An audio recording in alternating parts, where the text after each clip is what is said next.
And Milano, just so you know, you are not muted right now, just so you know. Might be helpful if you guys want to mute when you're not speaking. Yeah. Cool. Thank you. Vicki, I just lost. Can you still hear me? Yes. Carol, I've lost all the video. Oh. Okay, let me try to. Okay, I'm back. You're back. Okay. And it looks like we also have Craig, and Greg has shown up as well. Hi, Greg. I guess if I say hello, I got to unmute first, right? That is how it goes. And then also looks like we have a chat from Craig. So thanks, Craig. We are able to see your chat. And we also have Stephanie just logged on. Looks like you do not have access to a microphone, but if you want to give us a chat, Stephanie, we'll know you're there.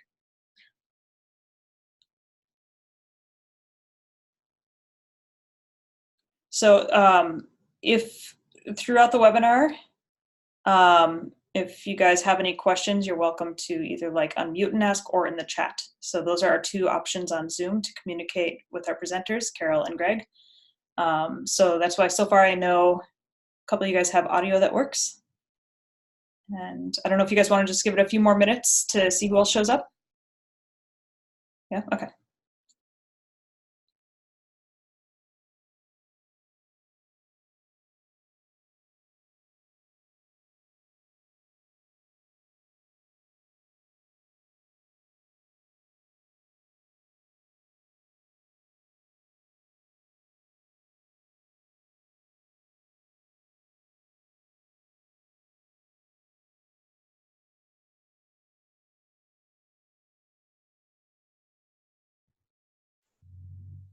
Hi, Amber, welcome. Do you want to either test your audio or throw a chat in the chat box so we know that you're able to communicate with us if you care to throughout the webinar?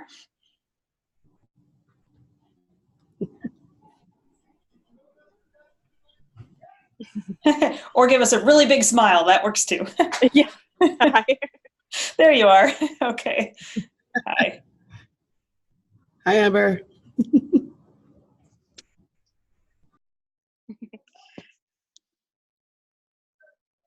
Let's see.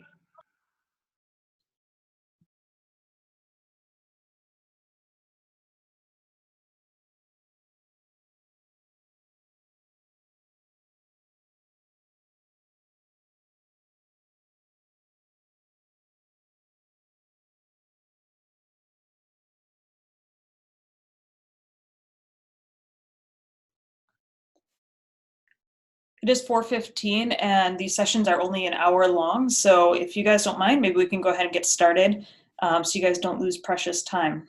Sound good to you? That's good. All right, great. Oh, now we have video for Stephanie as well. Hi. Hi. All right, so welcome to our very first webinar of this season. We are offering different topics, so stay tuned for other future opportunities to join in on these 1-hour sessions on Tuesday evenings. We are sometimes FLL and FTC topics will be merged together into one big group, but tonight's topic being about how to like kick off a season, how to form a team, practical tips on your space and structure of a team, seemed more relevant to split out First Tech Challenge coaches and First LEGO League coaches. So tonight we're in our separate meeting rooms. Without wasting any time, I want to make sure to turn this over to your presenters for this evening, since we only have an hour together. So we've got Carol from Juneau and then Greg from Kasiglak Agula side, who both are here to present today on kind of two different perspectives and maybe a lot of similarities and some differences for tips and tricks on getting started with your guys' teams this season. So I turn it over to you two. Oh, and finally, one other thing, I did want to let you guys all know that this is being recorded, so just so that you are aware. Okay, so Greg, do you want me to go first or you want to go first? I'm good either way. So I'm ready if you want, or if you want to jump right in, that's good too. I'll jump in. Okay.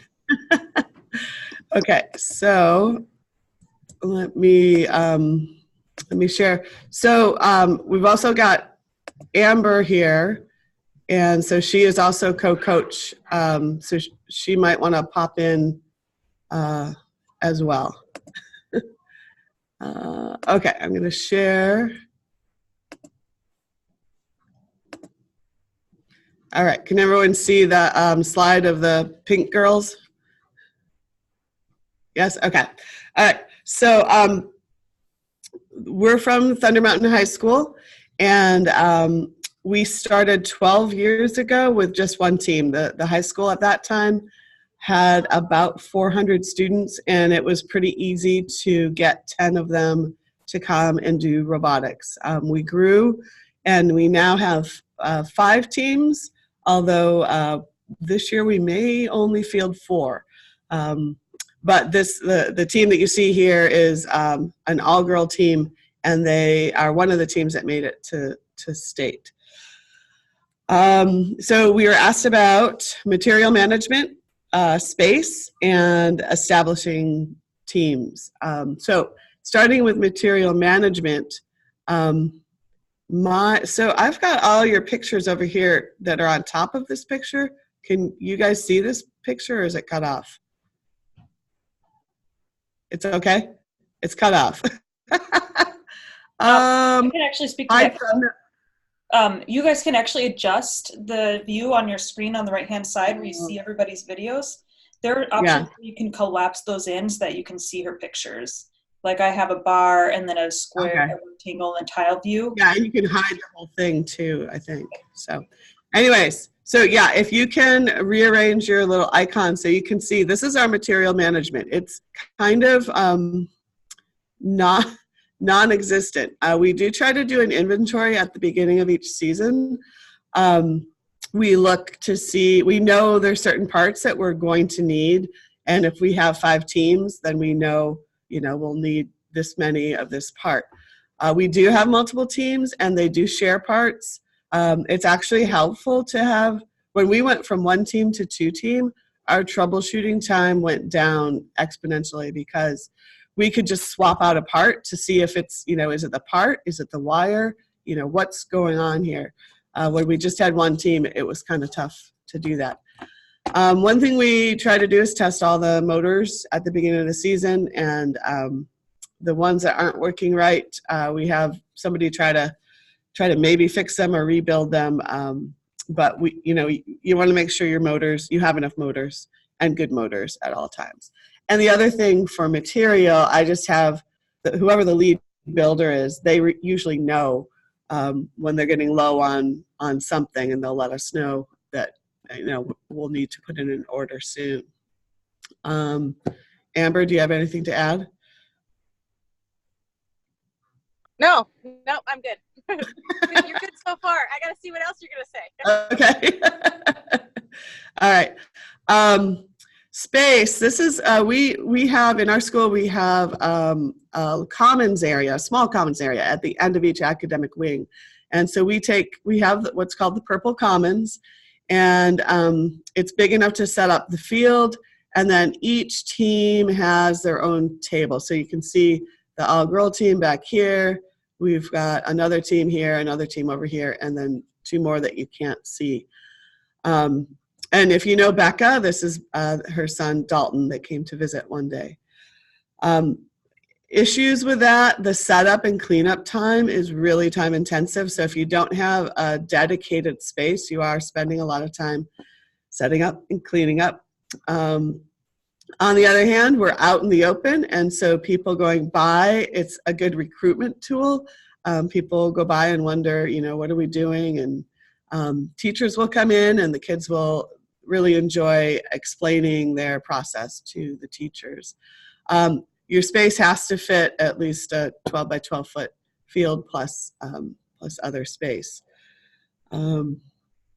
Anything to add, Amber?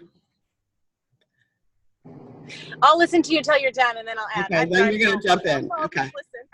Okay. So because we have to clean up every single practice, we need a space, and the closest space is a closet that's called the textbook room. So by a couple of weeks of school, these textbooks will all be gone, and then we get to use the shelving until the textbooks come back in the spring. So again, next Tuesday we start, so we have a space upstairs, a very compact space upstairs that we keep everything, and we will be migrating down and filling up the shelves, and then in the springtime when we're done, we migrate back up. A couple years ago, we snuck this drill press in, and so far the librarian has not said anything to us. Maybe she hasn't noticed. When we travel, we have 4 boxes. We do not have 5. If we have to travel with all 5 robots, we usually just use like a U-Haul box, an 18 by 18 by 24 U-Haul box, and just pack it really well. All of these boxes were made at one time or another by a student and their parent. And then when they graduated, of course, they just leave the box. Establishing teams, we recruit. We have we have it in the announcements. We have our activity kickoff was last weekend. We just had a lunch meeting today. We also, in the springtime, the 8th graders come to tour the building, and we have our robotics teams out there recruiting then. Establishing teams, it's good not to have a team that's all the same age, which we have that right now, and we're going to have to figure out what to do about it. But you want the team to have longevity, so it would be great if you had 2 seniors, 2 juniors, 2 sophomores, 2 freshmen. It doesn't happen that often, but that would be the ideal. So the team that you see here, this was the team that won state last year, and then they went on to Worlds. The center 4 were seniors, so they're all gone. And then we've got 2 juniors and then 2 freshmen who are now seniors and sophomores. So this team is going to be affected quite a lot by the 4 seniors that have graduated. Teams, you also want to find out what they're interested in doing, and you don't want to fill a team with everyone wants to program. You've got to spread them out. If you do only have one team, hopefully they will have a variety of interests to cover everything. And this year we're adding a mandatory mentoring piece to it. So every new student will have a mentor on one of the teams that might not be on their team, and they will be responsible for showing them the ropes, if it's programming, if it's building, if it's notebook or community outreach. That's going to be part of our lettering requirement. And we do allow our students to letter in robotics, just like a sport. And they can also get credit if they put in a certain number of hours and write a paper. Our meetings, the first 10 minutes is setup, the last 10 minutes is tear down. We have about a 5-minute announcement time, and at that time, the kids are not allowed to touch their robot or their computer. They have to just listen, and we just let them know things that are coming up. We also have a remind, and we also have a Google Classroom where we'll put all of the paperwork that they need. Each team does what's called a RACI chart, and I saw today that I already made the slide, but I saw today that's in a later webinar, so I won't spend too much time on it. But this is that team that we just saw, it's their RACI chart, and it tells who is accountable for each thing. So for instance, the notebook, Sterling was accountable for it. Grace was responsible, so so the two of them were the main ones that worked on it. Everyone else needed to be consulted. Inform means you don't need to be consulted ahead of time. Just let me know what you did. So they figure out all the things this was everything that had to happen between state and worlds, and the chart that went with it. We ask each team to make a calendar of, we should have our chassis built by the first week. We should have our arm built by, week 3. We should have a basic autonomous by week 4, that kind of thing.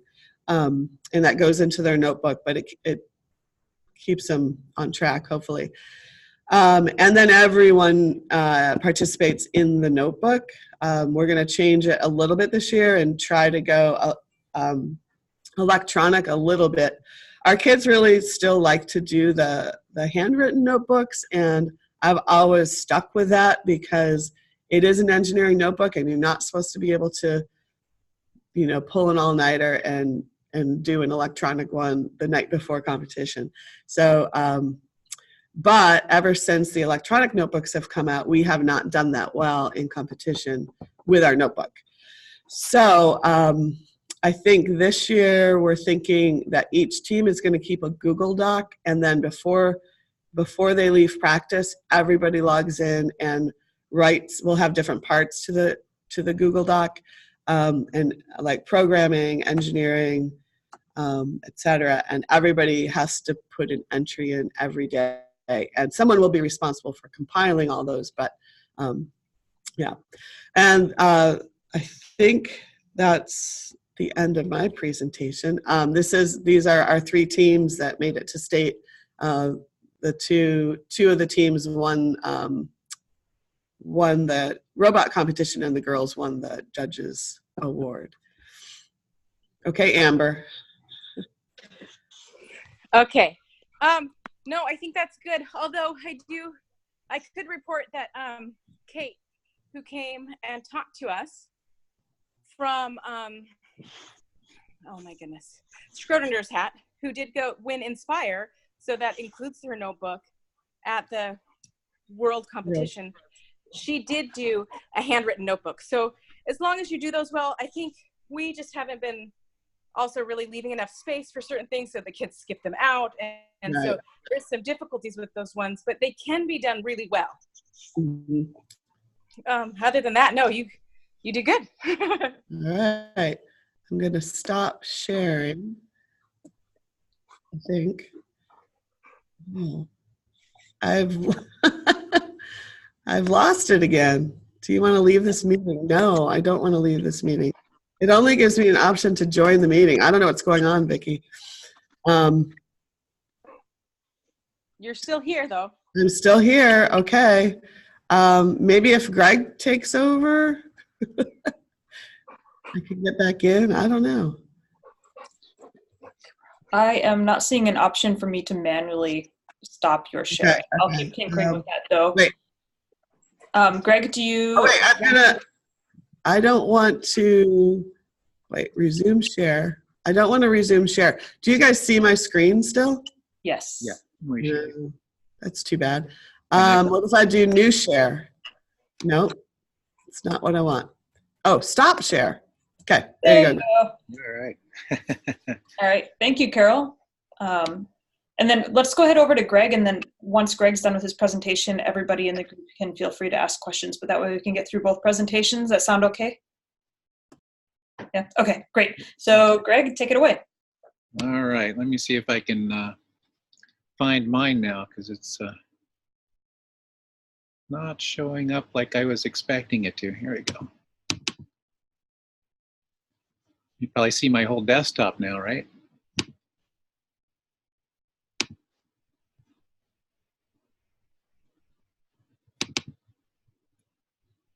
Okay.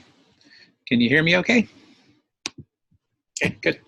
All right. My name is Greg Sweet, and I'm actually the FTC coach here in Cassiglik, Alaska. So we actually have 2 schools here. I'm at the Agula School, and we also have an Occu School. So right now we just have FTC Robotics at the Agula School. We also do FLL and FLL Junior, so I coach both of those groups as well. Currently we have just 1 team, and we have had our robotics team for the last 3 years, but one of the challenges we do have is maintaining consistency in team members. So we've had team members come back each year, but then they get distracted or their grades drop and then they drop out. So each year so far we've had all new members, except this year it looks like we might have one of the members from last year coming back.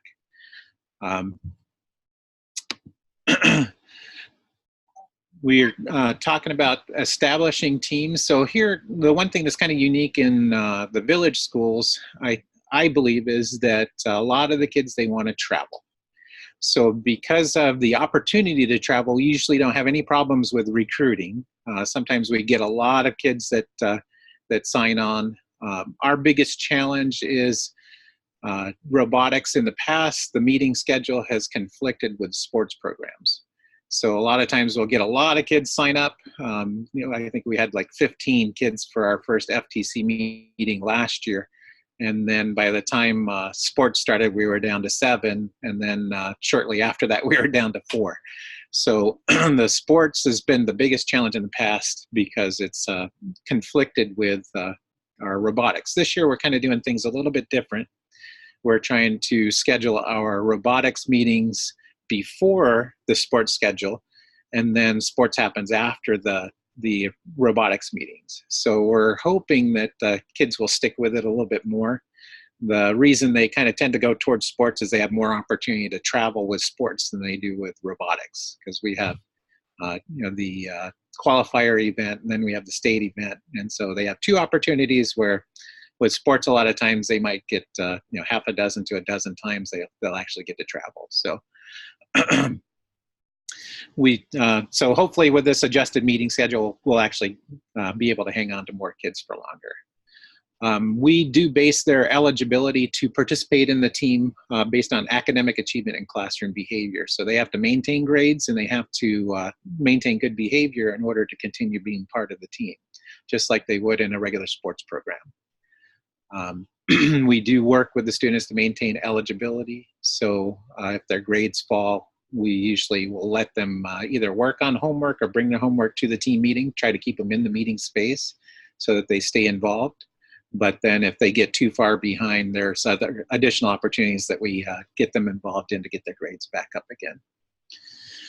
Usually when we start off with establishing our team, we start off with team building exercises. And then we like to, because we quite often have new team members all the time, we like to start off with building the basic robot so that they have a chance to actually learn what all the different components of the robot are, how to put the robot together, how to actually put the electronics on, and then how to actually do the programming part.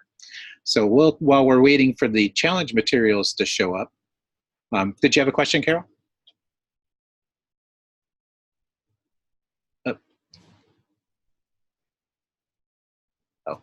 So if while we're waiting for the challenge materials to show up, we'll generally get the kids involved in doing the basic robot building so they can get familiar with how the whole process of building and troubleshooting and programming and all that works.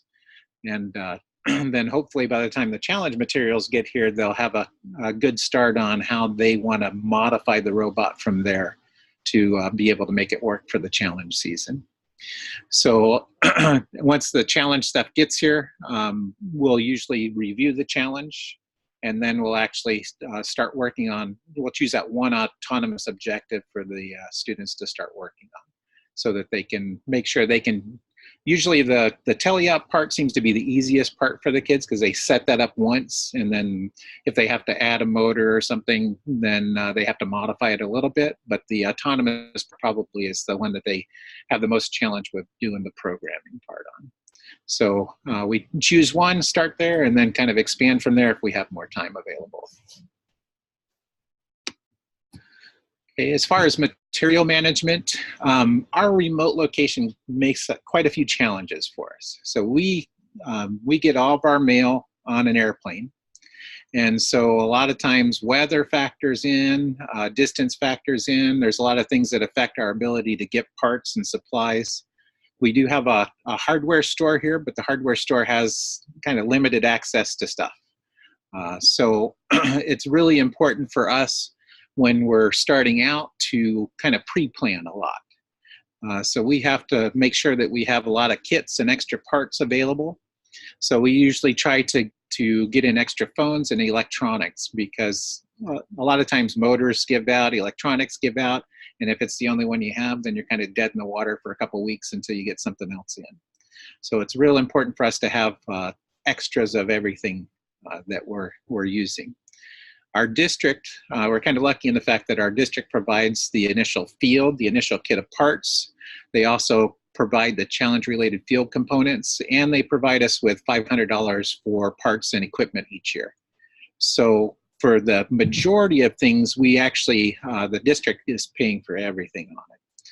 Where we end up doing fundraisers is if we want some additional equipment, or if students want team shirts, or they want other promotional items, the $500 can't be used for any of the promotional items. So we have to do fundraisers in order to support any of the t-shirts and stuff that we want to have along with that.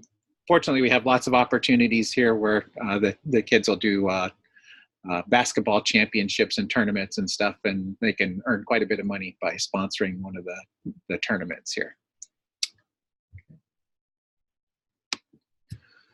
As far as creating a robotic space, here again, our school is old and we have not near enough space for anything.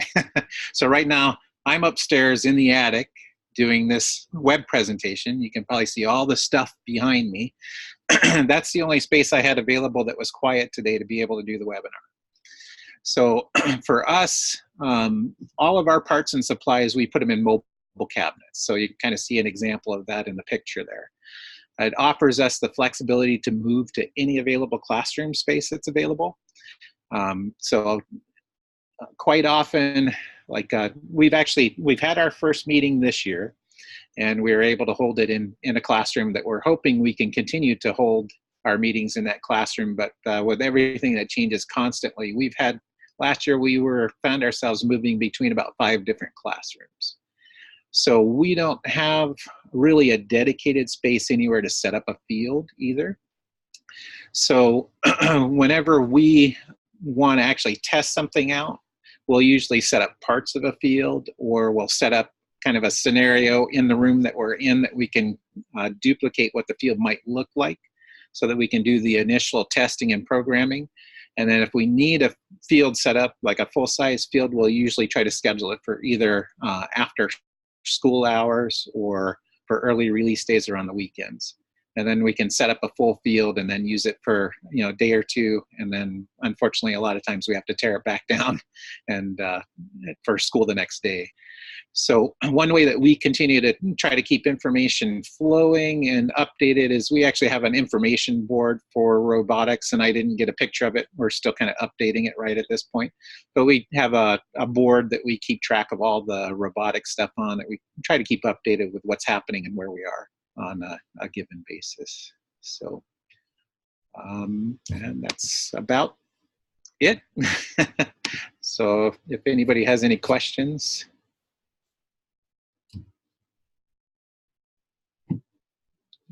Okay. That's great. And actually, I have to apologize. I was so aware of time earlier that I didn't actually give you all an opportunity to introduce yourselves and tell us where you're from. So maybe we could just kind of rewind in time after those beautiful presentations, get you guys to introduce yourself, tell us where you're from, and then we can go straight into questions for either Carol or Greg, if you guys think that's a good plan. So M. Robinson, you want to start us off? Hi everyone, my name is Milano Robinson. I'm here in Hooper Bay from the Lower Yukon School District. This is gonna be our first year attending the FTC, and from the district from the district as well, FTC FLL. This is our first year, and I had a chance to meet Vicki and the rest of the FTC and FLL coach. Like what I've said during that time, I don't have any experience on everything. That training helped me a lot. So thank you so much, Vicki. And those are the things that I have to remind on, things that I need to talk to my students. I've been here in Hooper Bay for 9 years, and just like Craig, we're in a remote village, so challenges of having, materials and everything. Before I left Anchorage, that time I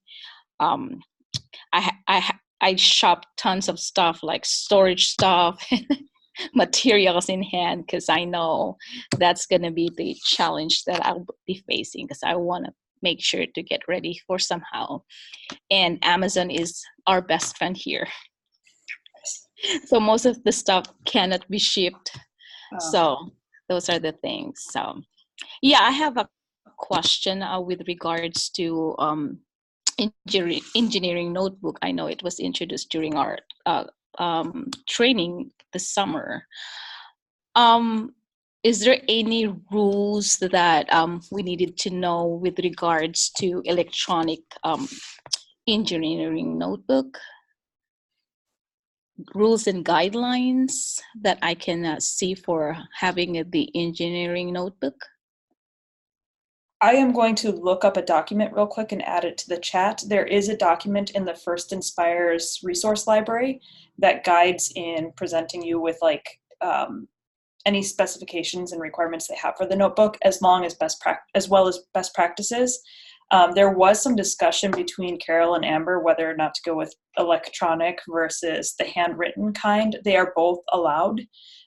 When you do have to still print it out if it's electronic to provide in hard copy to the judges when you go to tournaments. But that is all outlined in this document. And to be honest, one set of coaches will tell you one thing and another set will tell you another as far as if electronic or written is the better option. I coached actually in the other Casegluck school across the river from Greg. Not that they're rivals or anything, but I coached there for 4 years, and they kept a hard copy. And then I also coached in Bethel, and they kept an electronic copy, and 3 years, I think, got the Think Award, which got qualified for them for state and to Worlds one time as well. So I don't feel as if electronic was discriminated against at that point. Whether there's a bias for one over the other, I think it's much more about the content of either one. I'll let Greg and Carol, if you want to jump in on that too, or Amber. Sorry, Amber, there you are right there. And then I'm going to look up that document and add it in the chat while you guys add to that. Well, I think it's easier to make a really good engineering notebook if it's electronic. We will probably go with a combination. We're going to try to get the kids to do some electronic, but maybe do their drawings and their sketches in an actual notebook and somehow combine them. We haven't quite figured that out yet. But I just see, the trend is that I think more and more teams are going electronic. There's fewer hard copy engineering notebooks at state. But, Amber's right, and Vicki's right. You can still do a very, very good hard written notebook. It is the content. So, I think we still kind of stick with what first initially gave us guidelines for the notebook, and that's kind of like a Cornell note style where you have 2 columns, and then the left side is like the topic, programming, and then you would write, what happened that day or next steps. It was also communication for for the team for the next time. They could read back, see what they did last time, see what needed to be done this time, and continue on. But we still kind of stick with that. I think it's changed. I think the document Vicki's probably bringing up maybe is a little bit more updated than what we've been doing. So I will say that the one thing about doing a written notebook is you have to pre-plan really well, because they do recommend, doing certain things in certain orders.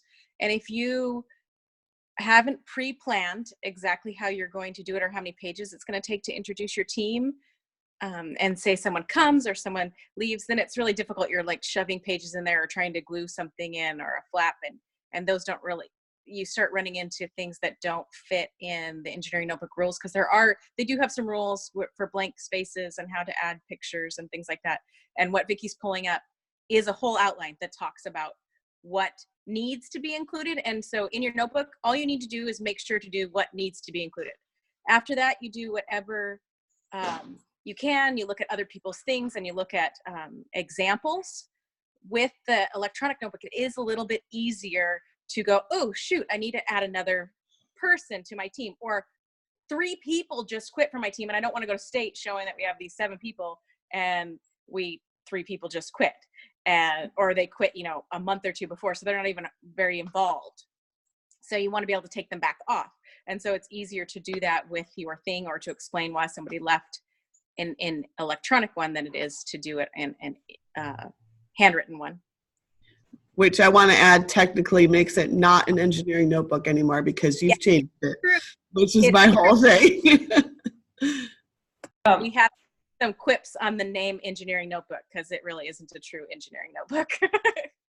So I will, I'm going to chime in one other thing there in relation to the guidelines that I uploaded. So for some reason, the resource library still has linked from First Inspire's resource library to the engineering notebook guidelines that are branded for last year's season. It is what they currently have linked. I don't know why they don't have one yet for this coming season linked from there. Either of you, have you come across it, Amber? No, I know why they don't. Because they said that this time when they put that out, or at least that's what Becca told me, is that they left some things out that they normally have in the first manual because of the way this new one is and the way they want to do it. So there may be, the engineering notebook may come out in manual 2, which will be released on the 7th with everything else. This is a separate document though. It's just the engineering notebook guidelines. So I don't know, maybe they put something in there that's sensitive to the game challenge this year, so it's being released later. So stay tuned. I don't anticipate a ton changing, but of course it's always on you and your team to stay up to speed on things. So I would say after kickoff, return to the First Inspire's resource library and check if there's anything new in the document. And then I just also wanted to return really quickly to the introductions. I see Craig threw an introduction in the chat box. Thank you, Craig. So he's a first-year FTC and FLL coach from Denali Peak Homeschool in Anchorage. Okay, I see he's muted because he's got an open office. So, and parents meeting, first parent and student meeting is on Thursday. About 8 students for FTC, 7 for FLL. Excellent. And let's see, did you have any questions attached to that? Challenges I foresee are fundraising and attendance, since many of our students are also private schools full-time as well. Let's return to that topic. I want to make sure we also find out who else is on our call. So if you guys want to start thinking about that, and no questions in particular. Thank you, Craig. Who else do we have on the call who can introduce themselves? We have Stephanie. Go ahead. Yep, I'm Stephanie. I'm with Cyberlinks, which is part of Nenana City School District. We're a homeschool group, and we've been doing FIRST for 6 years. We started out with junior, and then when those kids kind of aged up, then we started doing FLL. We've been doing that until they aged out, and so we're like, well, I guess we're doing FTC, and I am the program coordinator for it. I've got a coach that's taking it on for the first time. He's been doing FLL for the past 3 years. So it's all pretty new. He was on the call. I don't see him here anymore. So he must have had to go because he was at work. We have 2 students committed so far, but I think we're going to partner with the Nenana School. It's about an hour away from Fairbanks, which is where I am.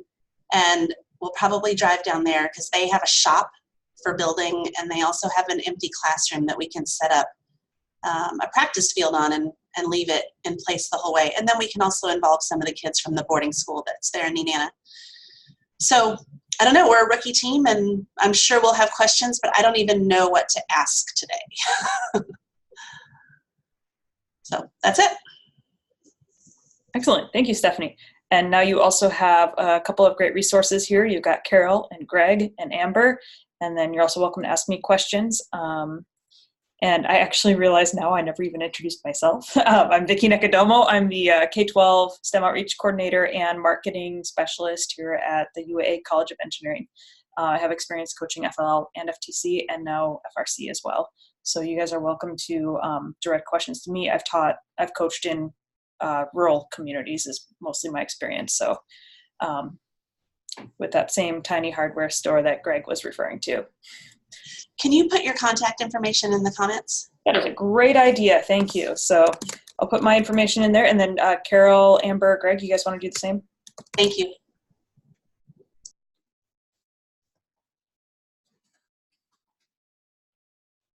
Okay. Did we get through all our participants? I feel like we had some more earlier. They must have just had all the answers to every question they ever wondered about, so they took off.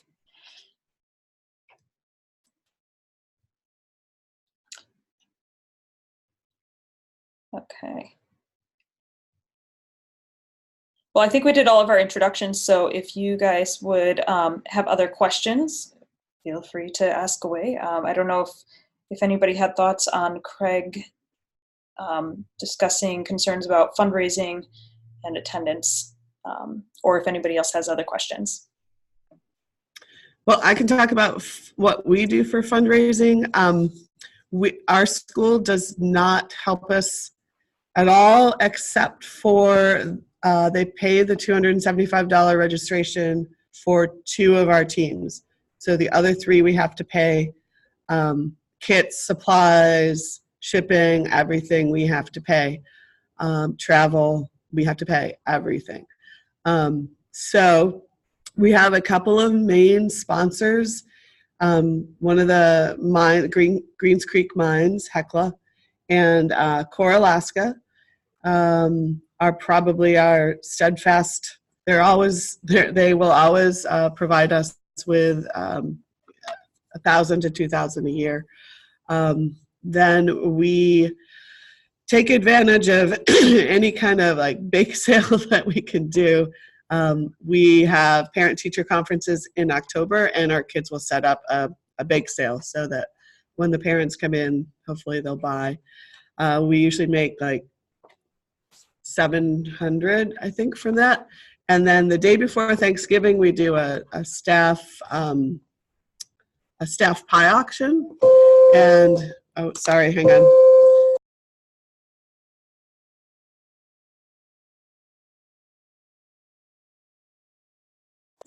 Okay, that was the late bell.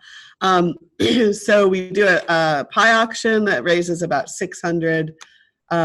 We also do the JEDC raffle, which you guys will all have the opportunity to do. It's for any robotics in Alaska. And then if we, for teams that make it to state, we'll put on like a dinner or something. We've worked with the Moose Lodge. We've had a dinner, like a takeout dinner here. We get one of the restaurants to make, a bunch of burritos or something, and then we sell them here. Somehow we end up finding the money, but it's just, a little bit at a time, I guess. Vicki, what is that page that if you're a school group and you're requesting something specific, it's a group that fundraises, like you put out, if it's like less than $5,000 and you're looking, like you say, I need $500 for this, and then someone sponsors you and pays for it. I don't know who told me about it. I know what you're talking about, and the name just slipped my mind as well. It's like a GoFundMe, but yeah. Specific for schools raising money Yeah. for. Yeah. Let me look that up. I know what you're talking about. The name is slipping me, but I can work on that. There's a high probability of funding, especially if Is you're it not. Donors Choose? Yeah, that one. Yeah. And I'll also add in that as far as sponsorship, fundraising, donations, First actually sees that as a value that they like to see coming out of the students that are a product of their program. So it's not just that you need the money and you and your students are trying to get the money, it's that they like to see that the students are actively involved in understanding where the funds are coming from and understanding and appreciating the cost and the value of all of the equipment and the time and the services like flights and lodging to see the student involvement. They've several years back kind of went into more of like a business model that has students on the team more actively involved in and engaged in understanding the money. So that oftentimes does even come up as a judging question when students are at competitions. So yeah, it can kind of become part of your team's effort and your team's business plan. Yeah, and to add on to that, that's part of your engineering notebook as well. The teams have to have a business plan we usually put it like toward the end of our notebook, and they really have to document where did all their money come, where did it go, what did they spend it on. For us, it's a little hard because we have 5 teams and we all have one big account, but we do break it up, and they do, write down everything that came in and everything that was spent. I think you have to have the business plan if you're going for certain awards. I'm not sure if you have to have it for every single award, but that's all listed in the documentation. Craig, because we're a homeschool group like you are, we charge the kids allotments for that, so that's part of our funding that we get. We have it broken down, so we have a smaller amount for junior, and then a larger amount for FLL, and then even larger amount this year for the FTC. And then we've done Barnes & Noble book fairs, which they changed their terms this past year, and so we went from making about $700 running just a book fair at Barnes & Noble, which is sitting at the table and getting just credit for what people buy, to a much smaller amount. So I'm not sure that would be super worth it again. But Scholastic is also a great fundraiser.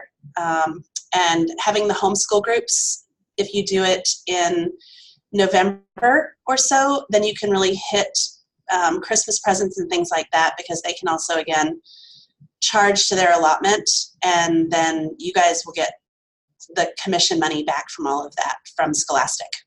So those are ways that we do it for our homeschool group.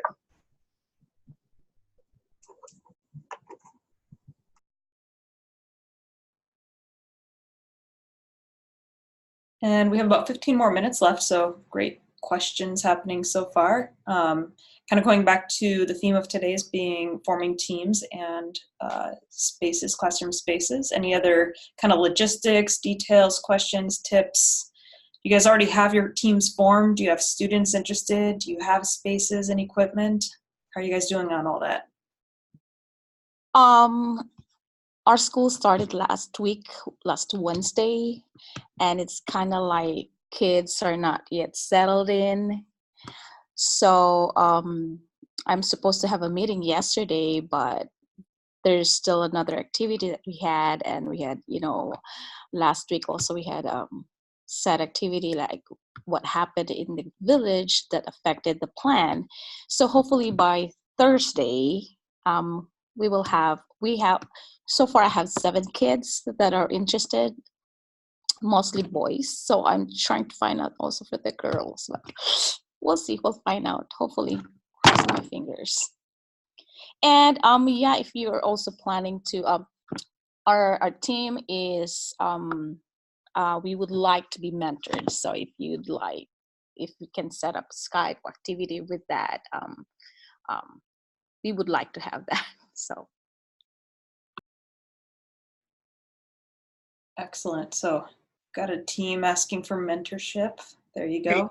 Milana, can you enter your name and email also? And I'll ask, we start next Tuesday with our meetings, and I can ask one of my teams if they would like to do that.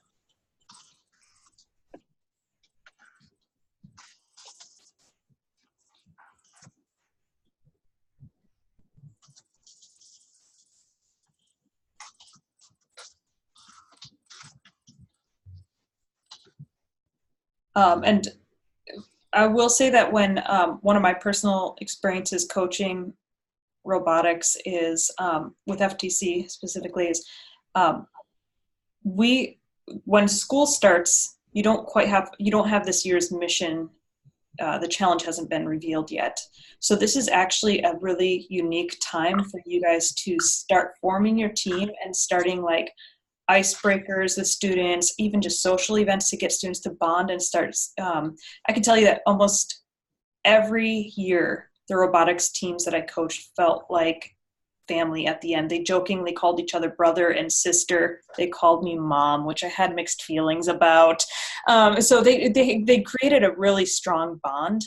And I think that right now is a really beautiful time for you guys to start establishing that, getting your students together, starting a nice strong social connection, and then also laying the foundation for whatever routines are going to become routine. Because once that game challenge is revealed, early September, the temptation is going to be to go straight to just tinkering. So if you haven't already established sort of like a meeting routine, or as a team, what Carol was talking about with scheduling out when you want, I think you were discussing that, like when you want to have your drivetrain built by, or maybe when you want at least your teleapp programming ready so the drivers can be practicing driving.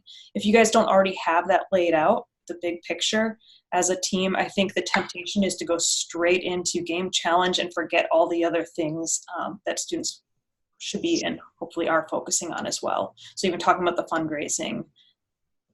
So the September that Saturday in September at 8 a.m., September 7th, is the game reveal for FTC, 8 a.m. Alaska time. So after that, all things go straight into the game challenge. So this is, again, beautiful time to get those teams started and those routines set. So Vicki, is that the revelation of the FTC challenge, will that be posted in First Inspire Alaska? There will probably be links from the First in Alaska website. There's also, when you go to the First Inspires website and you go to the program pages, there is information on there about the kickoff. So usually there's like a live video that you can tune into at 8 o'clock and be watching it live with everybody else, or you can watch it afterwards, but it should have it all linked straight from there. Okay. Go ahead. You'll also be able to find it on YouTube. We meet at 12 o'clock on Saturday, so 4 hours later, and we just go to YouTube and play it. And I encourage, like, that's the other thing too, is we never really used to make a big celebration of the kickoff, but globally, the FTC community is, everybody's in their little sections celebrating the kickoff of the game challenge. It's kind of neat if even if it's your team or if there's a couple other teams in the area could get together and have a little kickoff party. It's kind of makes it festive. Yeah, in Juneau we have 8 teams, I think. And so typically most of them will come here, and we'll have, we have door prizes and we have different sessions and stuff, and it's fun. I know you can't do that in some of the smaller towns, but that's what we do here.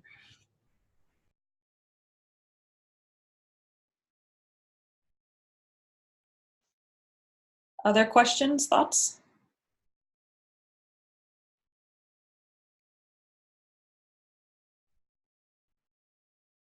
Greg, I love that you are presenting from an attic.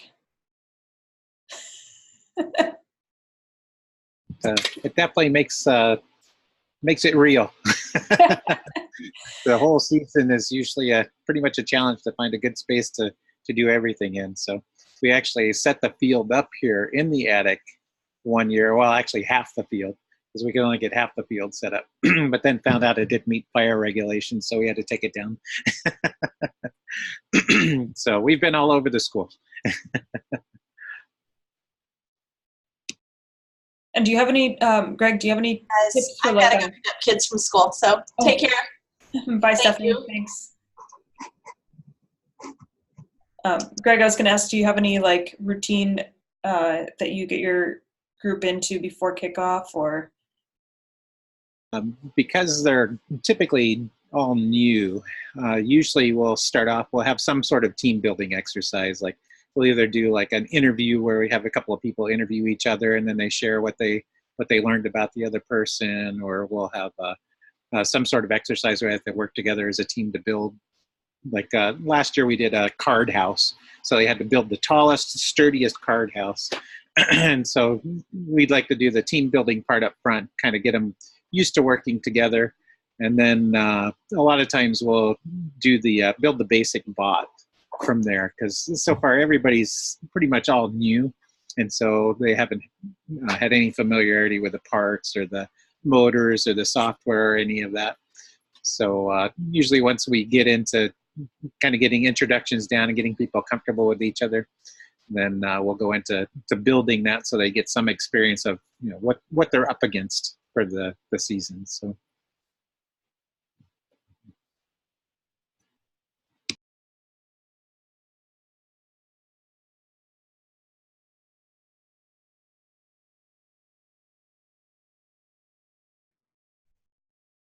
And not to like circle back around to the engineering notebook too much, but I will say that this is also a really great time to get started on the engineering notebook. Whether you're building a basic bot from instructions, or you're just even practicing the skill on something different like a team building activity.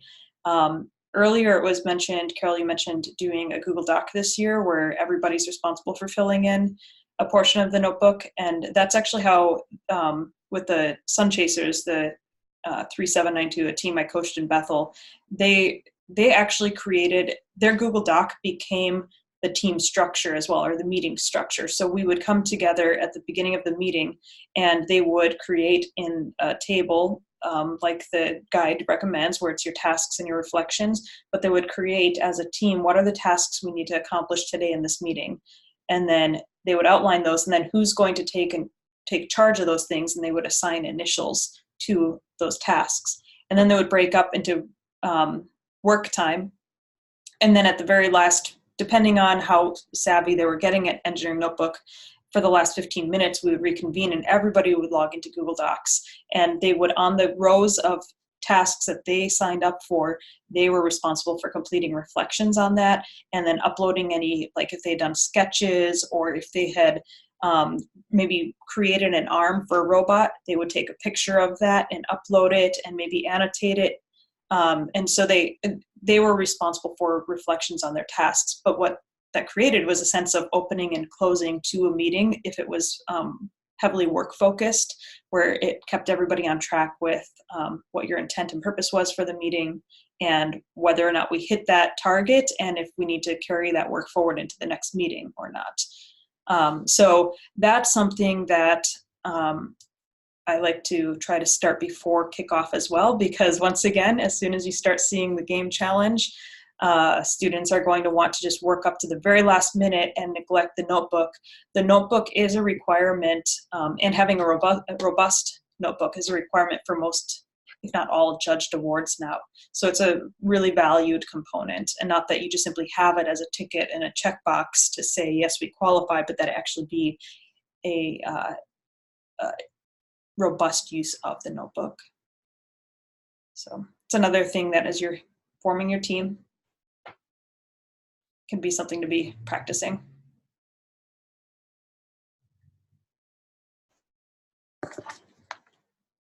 I got a text from the FLL group.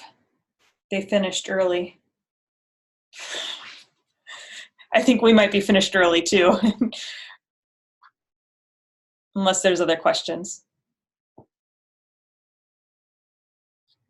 I don't have any question, but I really need to remember the person from the district office who's responsible for giving us finances for the registration and everything is here. I need to run and talk to him before he will go out, and I don't know. So I Get that money. Go. All right. Thanks.